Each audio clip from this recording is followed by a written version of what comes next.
When working in 3ds Max, it doesn't take long to realize just how important it is to be able to read and properly use the X, Y, and Z directions on your transformation gizmo. Reason being is that it's the gizmo that acts like a scene's compass, providing fast and easy input that enables you to keep your bearings straight when moving, scaling, and rotating things around in a scene.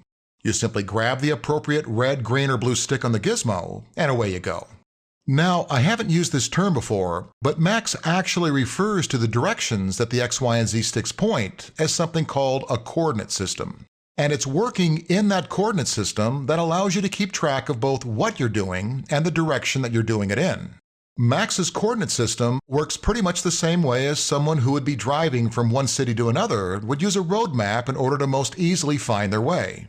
That map providing specific instructions, or better put, specific directions that one would follow in order to get where they're going. On the map, those directions would be the coordinates that one would drive in order to reach their destination. So the world we live in has coordinates, and so does Max. And just like our world is locked down as to the directions things point, meaning north always points north and south always points south and so on, 3ds Max also has a lockdown set of coordinates. They're referred to as world coordinates, the coordinates of its world, in other words. You'll sometimes also hear that referred to as a 3D software's world space. And most of the time, moving around in world space, or world coordinates in other words, works just fine. But there are situations when those lockdown world coordinates don't do so well when moving or rotating or scaling something around. In cases like that, you want to transform that object in what are referred to as its local coordinates, kind of its own personal coordinate system.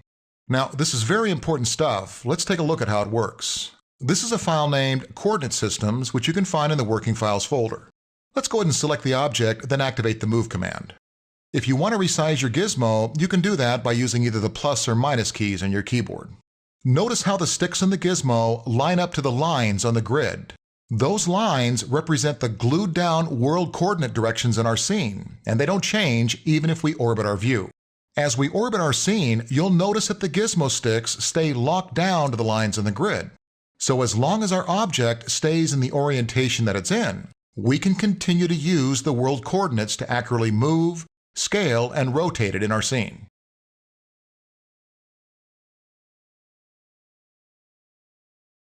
You'll also find the world coordinate sticks in the lower left-hand corner of the view that can be used for reference. Orbit again and notice how the object's gizmo sticks and the world sticks in the lower left-hand corner stay locked in unison with each other as you spin around the view. Now, when the story changes, and in a big-time way, is when an object in your scene takes on more of a skewed or odd angle.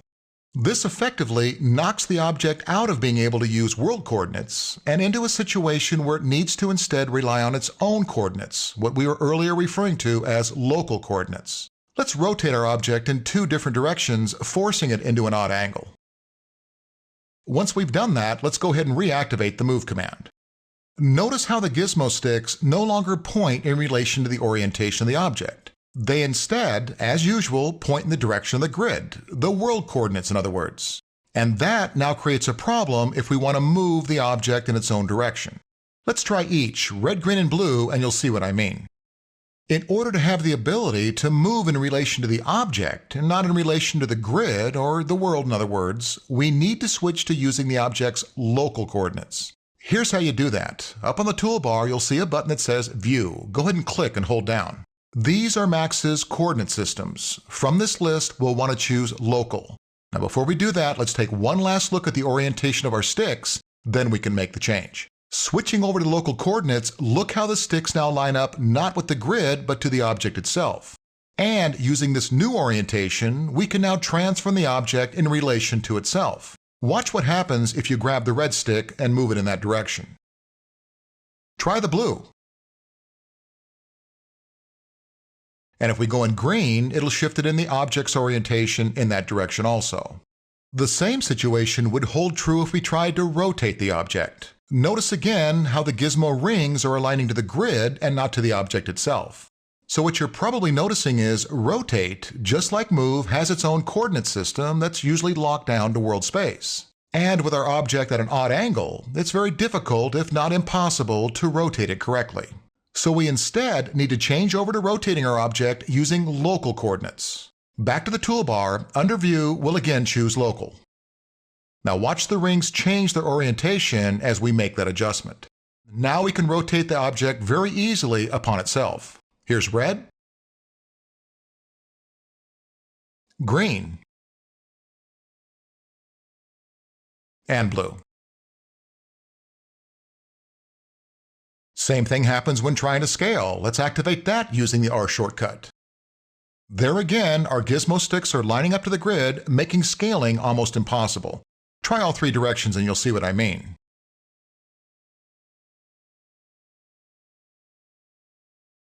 Let's instead change over to using local coordinates. Now there is a shortcut key that you can use to make that conversion.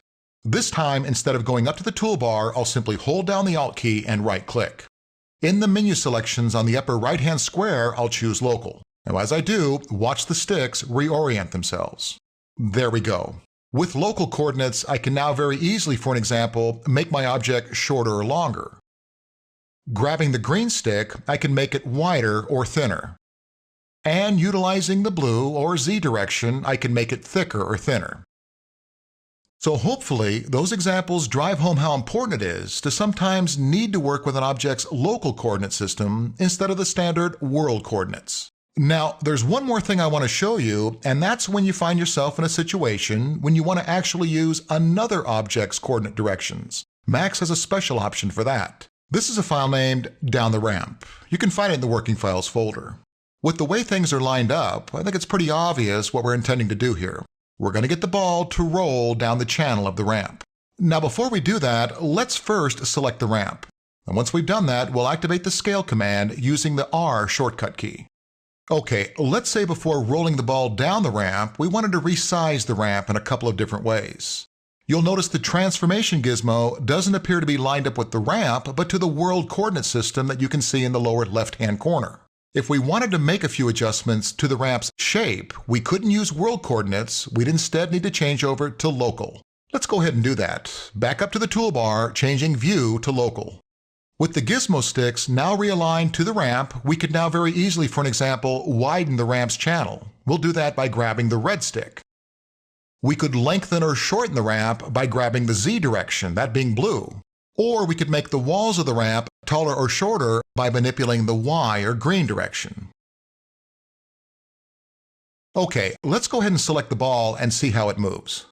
In activating the Move command, you'll again notice the sticks aligning themselves with the world coordinates. So in this mode, being able to properly move the ball is pretty much impossible. Let's instead switch over to the local coordinate system and see if that works any better.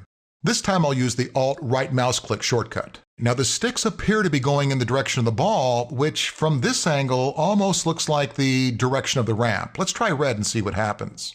Well, we're going in the correct direction, but watch this. Go ahead and select the ramp real quick.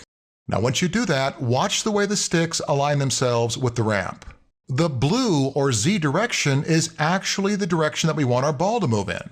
So in essence, what would be ideal is if we could somehow steal the stick orientation from the ramp and apply it to the ball. And you can do that. Watch this. Let's go back and select the ball. Going back up to the toolbar, we'll open up our coordinate systems, and this time at the bottom of the list, choose Pick. This actually now gives us the opportunity to pick another object in the scene as the coordinate system to use on our rolling ball. With the Pick command active, now click on the ramp. Look at the gizmo sticks as they line up with the ball. Now blue goes directly down the ramp. Go ahead and grab the Z direction and see what happens.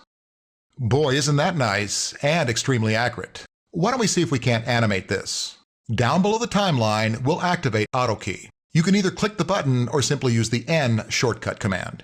We'll now take the time slider located over at frame 0 and move it to the right to frame 100. Let's now lock onto the blue stick of our gizmo, moving the ball to the opposite end of the ramp. In order to get the ball to also rotate, we'll have to activate our Rotate command. Well, here again we see our sticks lining up to what appear to be world coordinates. Let's change those over to local coordinates. The rings now line up. We'll grab the blue ring and roll the ball in the appropriate direction. Once you've done that, let's go ahead and play things back. There you go. There's absolutely no way we could have pulled that off if not using the two different coordinate systems that we indeed used.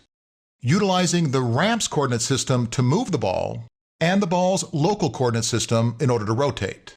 So there's a few things about coordinate systems that you can now apply to your own projects. Situations will definitely be coming up where your transformation gizmo sticks will need to be switched around.